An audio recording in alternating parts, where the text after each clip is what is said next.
बंद घराचं रहस्य भाग 5 आपला भाऊ. सायलीच्या चेहऱ्यावर भीती स्पष्ट दिसत होती. सावीने हळू आवाजात सांगितलं, "त्याचं नाव समीर होतं. त्या रात्रीनंतर तो अचानक गायब झाला आणि आईने कधीच त्याचं नाव घेतलं नाही." तेवढ्यात बंद खोलीतून पुन्हा आवाज आला. ठक ठक ठक. यावेळी दरवाजा खालून एक जुनी कागदाची चिठ्ठी बाहेर सरकली.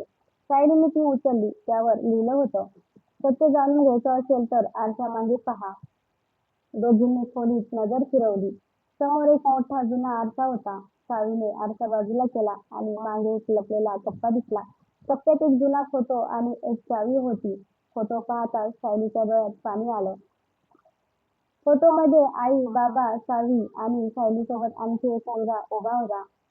पण फोटोच्या मागे लिहिलं होतं, "समीर गायब झाला नाही. त्याला कोणीतरी लपवलं आहे." अचानक घरातील सर्व दिवे बंद झाले. अंधारात कोणीतरी सायलीच्या कानाजवळ कुजबुजलं, "माझा शोध घेऊ नकोस." सायलीने मागे वळून पाहिलं. कोणीच नव्हतं.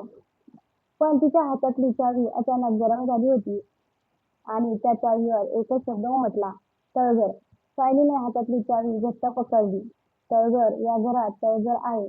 सावीने हळूच मान हलवली. "हो, पण तिथे जाण्याची बाबाची सक्त मनाई होती." दोघींनी घराच्या मागच्या बाजूला शोध घेतला. जुन्या कपाटामागे त्यांना एक लहान लोखंडी दरवाजा दिसला. चावी कुलपात फिरताच दरवाजा उघडला. खाली जाणाऱ्या पायऱ्या अंधारात हरवत होत्या. सायली आणि सावी सावधपणे खाली उतरल्या.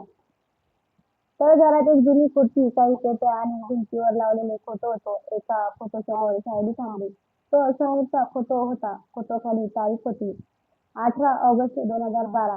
तेवढ्यात सावीला एका पेटीत डायरी सापडली. पहिलं पान उघडताच तिला बाबांचं अक्षर दिसलं, "समीरला मी लपवलं नाही, पण त्याला या घरापासून वाचवण्यासाठी मला खोटं बोलावं लागलं." सायलीने घाईघाईने पुढचं पान उघडलं. पुढे फक्त एकच वाक्य होतं, "जर ही डायरी सापडली असेल तर समीर अजून जिवंत आहे." दोघींच्या चेहऱ्यावर आश्चर्य उमटलं.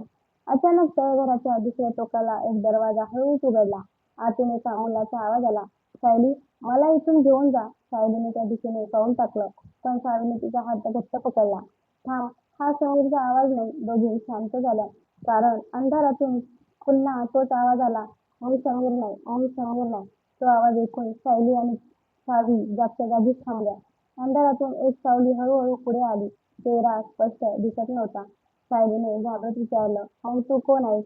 त्या व्यक्तीने हातातली जुनी डायरी उघडली आणि म्हणाला, "ज्याला तुमच्या बाबांनी या घराचं सत्य सांगितलं होतं." सावीने डायरी त्याच्या हातातून घेतली. शेवटच्या पानावर बाबांनी लिहिलं होतं, "समीरला धोका बाहेरून नाही तर आपल्या घरातून होता." सायलीच्या डोळ्यासमोर आईचा चेहरा आला. "म्हणजे आईला सगळं माहिती होतं?" त्या व्यक्तीने उत्तर दिलं, "हो, पण तिने तुम्हा दोघींना वाचवण्यासाठी एक मोठं रहस्य लपवलं." अचानक वरच्या मजल्यावरून दरवाजा आपटल्याचा आवाज आला. "धाडकन." सावी घाबरून म्हणाली, "आपण इथून लगेच बाहेर जायला हवं."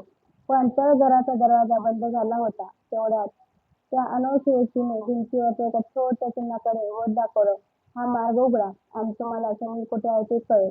सायलीने चिन्हावर हात ठेवला. भिंतीतून हलका आवाज आला, क्लिक, आणि समोर एक गुप्त मार्ग उघडला. मार्गाच्या शेवटी एका खोलीत मंद प्रकाश दिसत होता. सायलीने आत डोकावलं आणि तिच्या डोळ्यात आश्चर्य दाटलं. समोर भिंतीवर एक मोठा फोटो होता. त्यात समीरसोबत त्याचे बाबा उभे होते.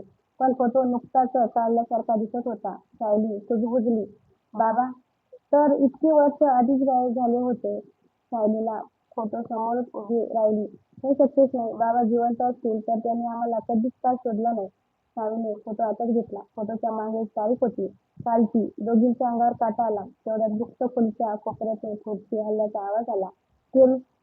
सायलीने टॉर्च तिकडे वळवली. खुर्चीवर एक जुना रेकॉर्डर ठेवलेला होता. सावीने ते सुरू केला. बाबांचा आवाज ऐकू आला, "सायली आणि सावी, जर तुम्ही हा संदेश ऐकत असाल तर समीरने तुम्हाला सत्य सांगितलं असेल. पण अजून एक गोष्ट तुम्हाला माहिती नाही." रेकॉर्डिंग अचानक थांबली. सायलीने रेकॉर्डर पुन्हा सुरू करण्याचा प्रयत्न केला. त्याच क्षणी खोलीच्या बाहेरून पावलांचा आवाज आला. ठक ठक ठक. कोणीतरी त्यांच्या दिशेने येत होतं. सावीने कुजबुजीत विचारलं, "आपण लपायचं कुठे?" सायलीने आजूबाजूला पाहिलं, पण लपण्याआधी दरवाजा उघडला. दारात एक व्यक्ती उभी होती. तिच्या हातात तोच जुना फोटो होता. सायलीने टॉर्च तिच्या चेहऱ्यावर टाकली आणि ती व्यक्ती म्हणाली, "तुम्ही दोघींनी हे घर सोडलं पाहिजे, कारण तुमचे बाबा अजूनही या घरातच आहेत." सायलीच्या हातातून टॉर्च खाली पडली आणि मागून एका पुरुषाचा आवाज आला, "सायली." तो आवाज ऐकताच ती थिजली. तो तिच्या बाबांचा आवाज होता. तर मित्रांनो, तुम्हाला हा भाग कसा वाटला? भाग आवडल्यास कमेंटमध्ये नक्की सांगा आणि चॅनलवर नवीन असाल तर चॅनलला सबस्क्राईब करा. धन्यवाद.